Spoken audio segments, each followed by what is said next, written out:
ناظرین اکرام، یہ بات سن 2006 کی ہے جب پال رافیل نام کا ایک ٹورسٹ گائیڈ ایک آسٹریلی گروپ کے ساتھ کوروائی قبیلے کے علاقے میں ایک ڈاکومنٹری فلم بنا رہا ہوتا ہے۔ اس گروپ نے بھی کام شروع ہی کیا ہوتا ہے کہ اچانک جنگل کا ایک رہائشی چیختا چلاتا ہوا ان کے قریب آتا ہے۔ وہ شخص کوروائی زبان میں اس گروپ سے مدد طلب کرتا ہے کہ اس کے بھتیجے کو جادو ٹونا کے الزام میں آدم خوری کی سزا دی گئی ہے، لہٰذا اس کے بھتیجے جس کا نام واوا ہے اس کو بچانے میں اس کی مدد کی جائے۔ لیکن گروپ کے لوگ جنگل کے قانون میں دخل اندازی کرنے سے گریز کرتے ہیں اور یوں واوا کو کوروائی قبیلے کے لوگ مار دیتے ہیں اور گدھوں کی طرح نوچ نوچ کر اس کی بوٹیاں کھا جاتے ہیں۔ ناظرین اکرام، پاپوا نیو گنی وہ واحد علاقہ ہے جہاں آج بھی اصلی آدم خور پائے جاتے ہیں۔ یوں تو افریقہ اور پیسیفک ریجن کے بعض ممالک میں یہ تاثر دینے کی کوشش کی جاتی ہے کہ وہاں اصلی آدم خور موجود ہیں، لیکن وہ صرف سیاحوں کو اٹریکٹ کرنے کے لیے سمبولک آدم خور ہوتے ہیں، جو کہ جنگل کے باسیوں کا روپ دھار کر پتے وغیرہ باندھ کر اور ہاتھوں میں نیزے لیے نیم برہنہ حالت میں کھڑے ہوتے ہیں۔ حالانکہ ان کے آباء و اجداد اصلی کینیبلز ہوا کرتے تھے، لیکن کوروائی قبائل ہی وہ واحد قبائل ہیں جہاں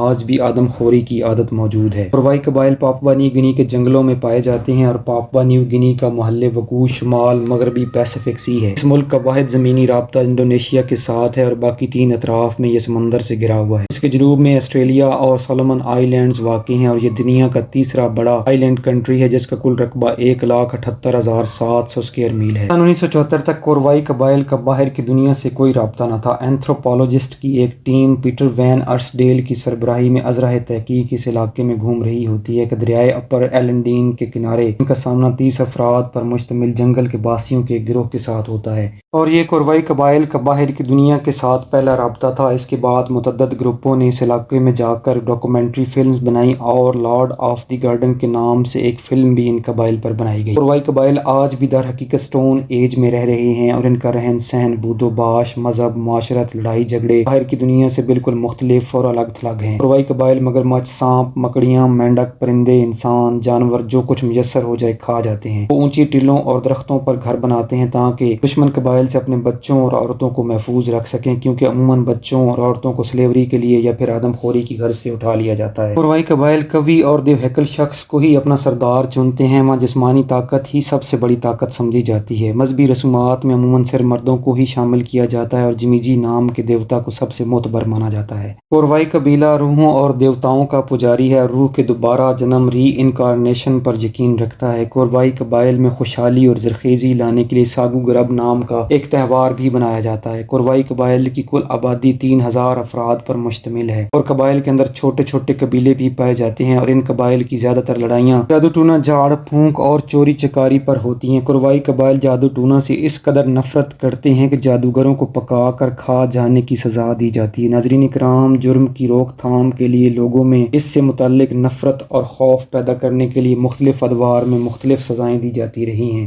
جیسے سرعام کوڑے مارنا، لاشوں کو چرہوں پر لٹکانا، زندہ جلانا، سنسار کرنا اور سرعام پھانسی دینے جیسی سزائیں محض اس وجہ سے دی جاتی تھی کہ معاشرے میں اس جرم سے متعلق خوف اور نفرت پیدا ہو سکے۔ کوروائی قبائل میں بھی جادو ٹونے کی سزا نہ صرف موت ہے بلکہ جادوگر کی لاش کو پکا کر کھا جانے کی روایت بھی پائی جاتی ہے، لیکن کوروائی قبائل اپنے بچوں کو 13 سال کی عمر تک ان چوروں اور جادوگروں کا گوشت نہیں کھانے دیتے، کیونکہ وہ سمجھتے ہیں کہ اس طرح ان بچوں میں بھی ان جرائم کے اثرات منتقل ہو جاتے ہیں۔ معزز دوستو، یہ تھی ہماری آج کی ویڈیو۔ آپ سے گزارش ہے کہ ویڈیو پسند آنے کی صورت میں لائک، شیئر اور سبسکرائب ضرور